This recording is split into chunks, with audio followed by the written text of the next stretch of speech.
Hello everyone, let's start with section B. So this is basically a sample paper from EduCard book. So I'm starting with section B. Section A already हो चुका है तो उसकी video देख लेना. I will provide you the link in the description box. So start करते हैं first question से. So it says which two metals do not corrode easily. मतलब ऐसे कोई मेटल्स जो करोड नहीं करते. करोड का मतलब क्या होता है कि किसी और से रिएक्ट नहीं करते. तो सबसे पहला ऑप्शन आपको दिया हुआ है gold and platinum, gold and iron, zinc and iron, aluminium and zinc. सबसे पहले तो जिसमें भी आयरन और जिंक और एल्यूमिनियम है उसको कैंसिल कर दो because they are reactive. Iron, zinc, aluminium ये सारे के सारे कैसे हैं, रिएक्ट कर सकते हैं बहुत आसानी से वाटर से, ऑक्सीजन से. बट जो आपका गोल्ड और प्लेटिनियम है वो कभी भी मतलब इतनी आसानी से रिएक्ट नहीं करते और ख़राब नहीं होते. So yes, A is the correct option. Question number 26 देखो. यहाँ पे आपको दिया हुआ है blue coloured salt turns white when heated but regains it blue colour when moistened with water. तो इसको हम क्या बोलते हैं, इस प्रोसेस को क्रिस्टलाइजेशन.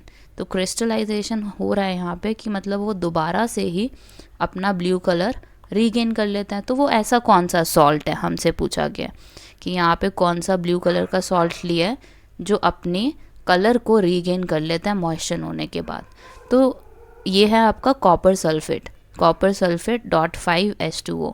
तो ये क्या कर सकता है, इसकी क्या प्रॉपर्टी है कि basically it loses its molecule of water of crystallisation. जब आप उसको गर्म करोगे और जैसे ही आप उसको मॉइस्चर करोगे तो फिर से ये अपना ब्लू कलर रीगेन कर लेगा. Let's do question number 27 now. It says why sodium metal never left open in air. मतलब सोडियम को हम कभी भी खुला क्यों नहीं छोड़ सकते, क्योंकि वो बहुत ज़्यादा जल्दी से रिएक्ट करता है. एक तो सबसे पहली बात क्योंकि बहुत ज़्यादा रिएक्टिव है. इनको इसलिए केरोसिन ऑयल में रखा जाता है ताकि ये ज़्यादा से ज़्यादा जल्दी रिएक्ट ना करें. तो सबसे सही ऑप्शन जो मुझे इसमें से लग रहा है वो सी है. It reacts with oxygen present in air violently. Yes, this is the correct one. कि अगर ऑक्सीजन के साथ जैसे ही रिएक्ट करेगा फटाफट से आग पकड़ लेता है ये. तो इसलिए प्रेफर किया जाता है कि इसको केरोसिन में रखा जाए, सोडियम को और पोटाशियम को. तो ऐसे भी क्वेश्चन आ सकता है कि आपसे बोला जाए कि कौन से ऐसे मेटल्स हैं जिनको हम किस में रखते हैं, केरोसिन में ऐड करके रखते हैं, और क्यों रखते हैं ये भी पता होना चाहिए because they are highly reactive. Question number 28 देखो. यहाँ पे आपको दिया हुआ है कैल्शियम क्लोराइड का फॉर्मूला. इसमें से आपको बताना है कि कौन सा सही है. ठीक है, तो यहाँ पे 4 ऑप्शन हैं आपके पास. तो कैल्शियम, सबसे पहले तो आपको पता होना चाहिए कि कैल्शियम का एटॉमिक नंबर क्या होता है, क्लोरीन का एटॉमिक नंबर क्या होता है. तो क्लोरीन का एटॉमिक नंबर क्या होता है 17, और आउटर शेल में कितने प्रेजेंट होते हैं 7.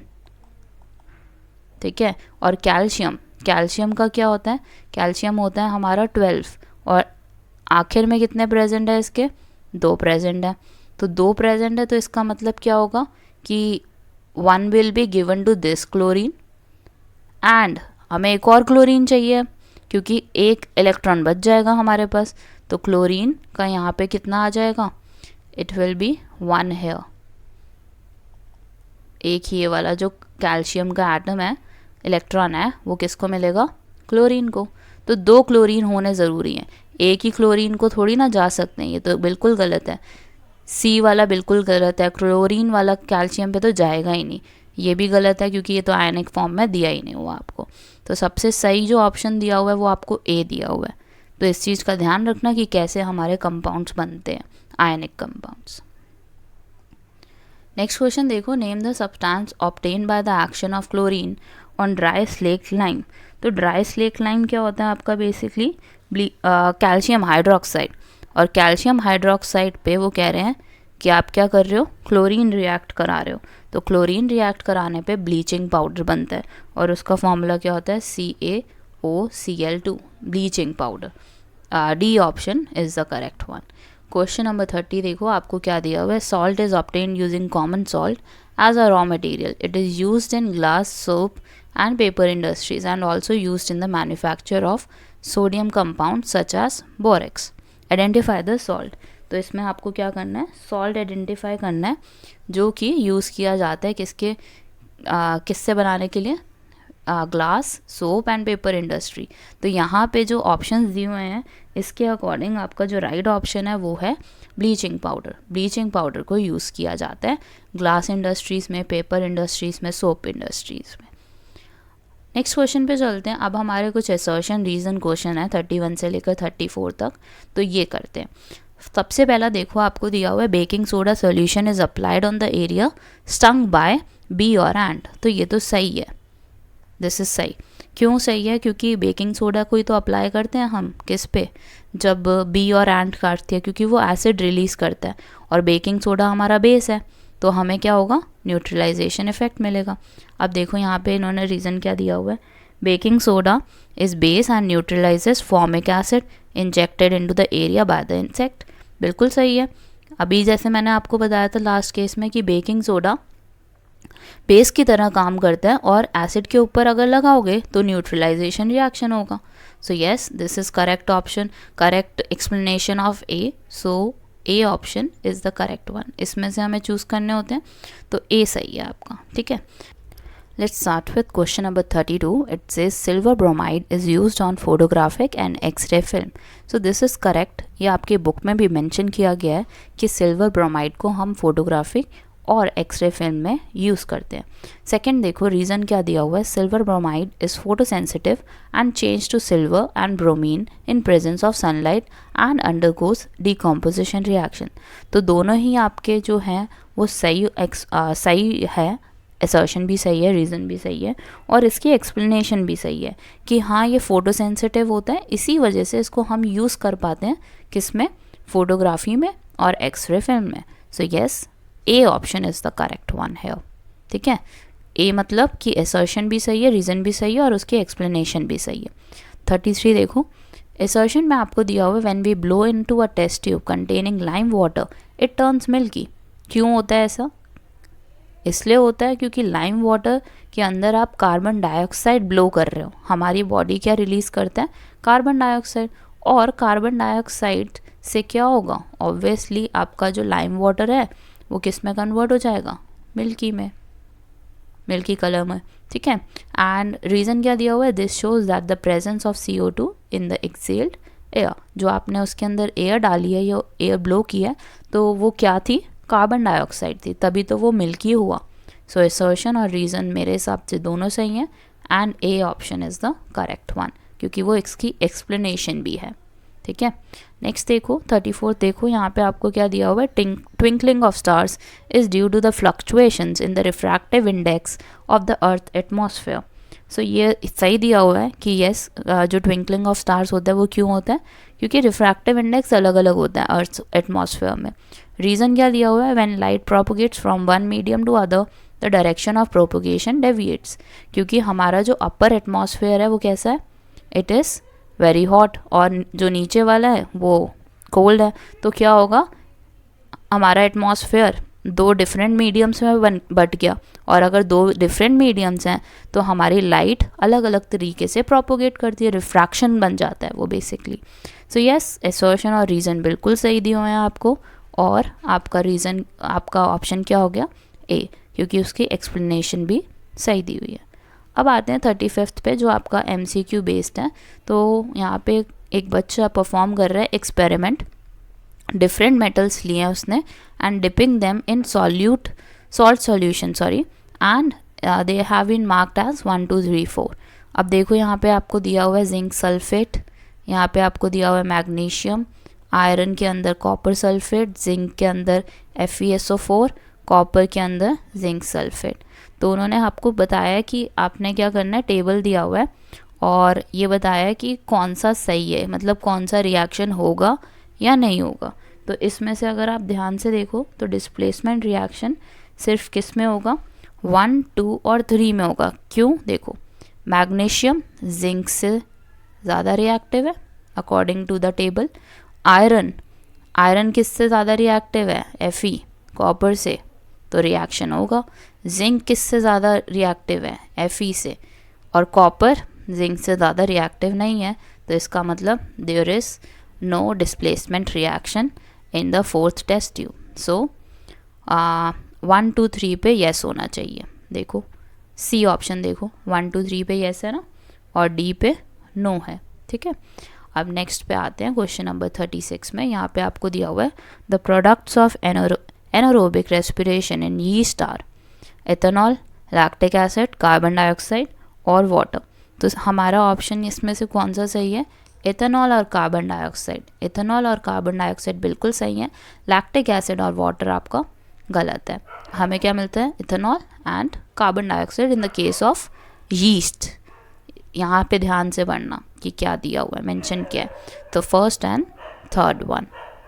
Let's start with question number 37. It says which is the basic filtration unit present in the kidneys. तो किडनीज में जो बेसिक फिल्ट्रेशन यूनिट होता है वो होता है आपका नेफ्रॉन्स। नेफ्रॉन से ही हमारे जो भी फिल्ट्रेशन होती है वो basically it is because of all of nephrons. And then we have next question which says exchange of material between the blood and the surrounding cells takes place through arteries, veins, capillaries, nephrons. तो ये सारा काम किसकी वजह से होता है?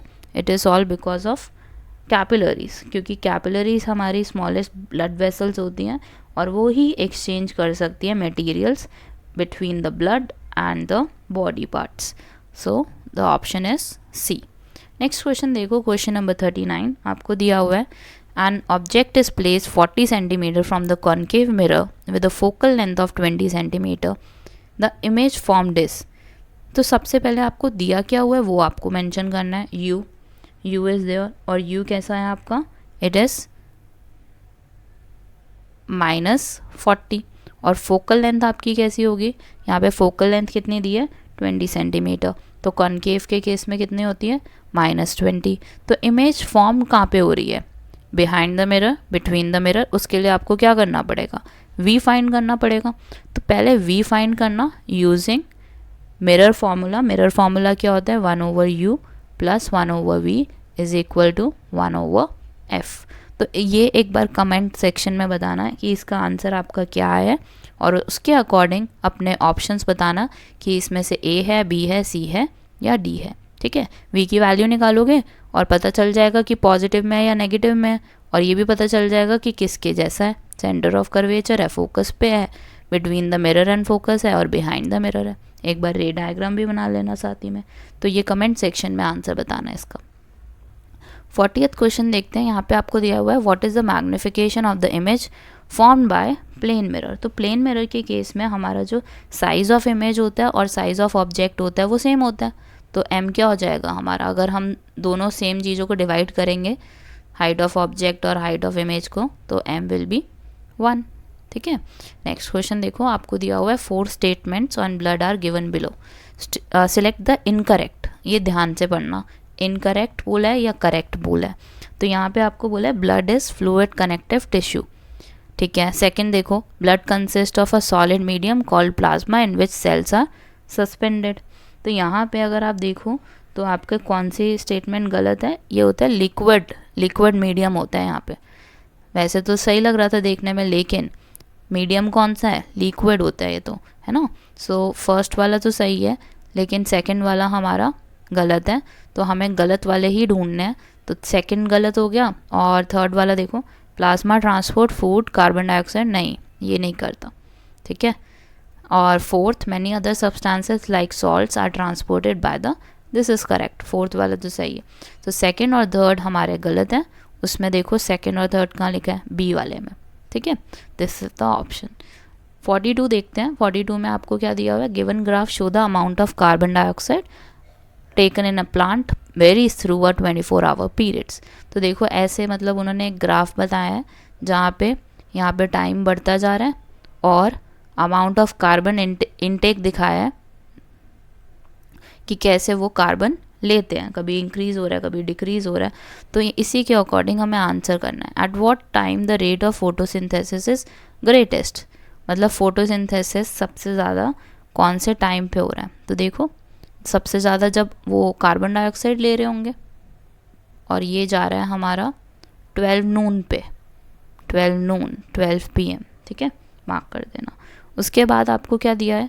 The nature of image formed by spherical mirror for an object OA placed and shown as shown in the figure will be. इसमें प्रॉब्लम है, मतलब यहाँ पे इन्होंने इमेज नहीं दिया, सो इसलिए वाला क्वेश्चन नहीं कर सकते हम। नेक्स्ट क्वेश्चन पे चलते हैं, क्वेश्चन नंबर 44 पे। यहाँ पे आपको दिया हुआ है 2 thin lenses of power plus 2.5 dioptre and 0.5 dioptre are placed in contact, the power and focal length of the lens combination is. तो पावर कैसे निकाली जाती है, पावर को हम ऐसे निकालते हैं, P is equal to P1 plus P2, और यहाँ पे एक पॉजिटिव में है और एक नेगेटिव में है, तो पॉजिटिव नेगेटिव नेगेटिव हो जाता है।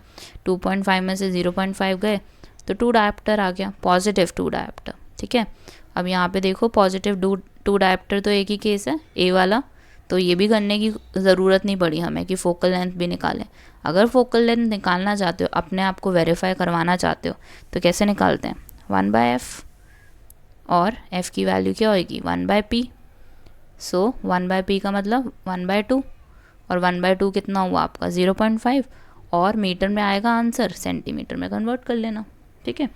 नेक्स्ट क्वेश्चन देखते हैं, क्वेश्चन नंबर 45 में आपको दिया, students were asked to determine the focal length of the given concave lens. 4 students performed an experiment and obtain an image of a tree position at same distance from the lens. तो यहाँ पे देखो, यहाँ पे ना बच्चों ने experiment किया है और इमेज लाए हैं, वो स्क्रीन पे दिख रही होगी आपको। तो हर जगह अगर देखो ध्यान से, तो ट्री की जो शेप है वो डिफरेंट है, इससे हमें पता चलेगा कि हमारा आंसर कौन सा है। सबसे पहले तो ये ध्यान रखो कि कॉन्केव लेंस के केस में होता क्या है। कॉन्केव लेंस के केस में क्या होता है कि आपकी इमेज कैसी होती है, इज रियल एंड इन्वर्टेड, है ना, रियल होगी और इन्वर्टेड होगी। तो ध्यान से देखो, तो रियल और इन्वर्टेड किस केस में है आपकी, और यहाँ पे बोला गया कि object is placed at infinity, तो कैसा होना चाहिए, it must be at the focus of the lens.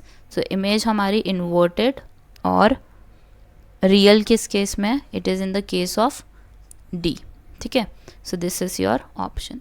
Next case देखो, अब आपको क्या दिया हुआ है इस केस में, 46 क्वेश्चन में, N object is placed at large distance in front of a convex mirror of radius 40 centimetre, what is the distance of image from the mirror. तो यहाँ पे हमें क्या बोला गया कि आपका डिस्टेंस कितना है। तो सबसे पहले बहुत आसान क्वेश्चन है, यहाँ पे बोला है कि कन्वेक्स मिरर है, कन्वेक्स मिरर के केस में रेडियस ऑफ कर्वेचर कितना दिया हुआ है आपको, 40 सेंटीमीटर। तो टोटल डिस्टेंस कितना हो गया इसका, what you can do is you can take double of this, तो डबल कितना हो जाएगा इसका, इमेज मिरर आ जाएगी आपके पास 80 सेंटीमीटर। नेक्स्ट देखो 47th क्वेश्चन में, the lower half of the lens is covered with black pepper, what will be the effect on the image formed on the screen. तो क्या इसमें इमेज में कुछ डिफरेंस आएगा। So yes it will cause different, क्योंकि यहाँ पे अगर ये ब्लैक हुआ है, सिर्फ इतना पार्ट ही आ गया हमारा रोल में, तो इसकी वजह से क्या होगा, it won't be able to reach the image position, मतलब लाइट नहीं पहुँच पाएगी, तो इसलिए वो लेस ब्राइट होगी। So it will be less bright than before. Question number 48 देखो, यहाँ पे आपको दिया हुआ है, which metals do not react with water at all. PB, lead. Lead आपका क्या करता है, जो लेड है, और जैसे आपके हो गए copper, they do not react with water at all. Zinc जो है वो करता है रिएक्ट, तो ए और सी नहीं करता वाटर के साथ, ठीक है, because it is below the hydrogen level, इसलिए वो रिएक्ट नहीं कर पाते। So A and C is the correct option, that is D. और जो हमारे एल्यूमिनियम, आयरन और जिंक होते हैं, वो किसके साथ रिएक्ट नहीं करते, they do not react with water but they react with steam के साथ ज़रूर रिएक्ट करते हैं। तो ये वाला जो पोर्शन है ना बुक में, वो ज़रूर पढ़ लेना, जहाँ पे आपको मिल जाएगा कि किसके साथ, स्टीम के साथ कौन रिएक्ट करता है, कोल्ड वाटर के साथ कौन रिएक्ट करता है। जो हाईएस्ट रिएक्टिविटी सीरीज़ में होते हैं ना, जो हाईएस्ट नंबर पे होते हैं, वो बेसिकली किसके साथ करते हैं, कोल्ड के साथ। क्यों, क्योंकि वो बहुत ज़्यादा रिएक्टिव है, कोल्ड के साथ भी कर जाएंगे। लेकिन जैसे जैसे हम नीचे आते जाते हैं ना, कुछ स्टीम के साथ, कुछ हॉट वाटर के साथ करते हैं, क्योंकि वो कम रिएक्टिव है। तो उस पार्ट को ज़रूर अच्छे से पढ़ लेना, क्योंकि उसके बेस पे आपके काफ़ी सारे MCQs बन सकते हैं। ठीक है। So yes, we are done with section B. अब नेक्स्ट वीडियो में सेक्शन सी आएगा आपका, तो देखना मत भूलना।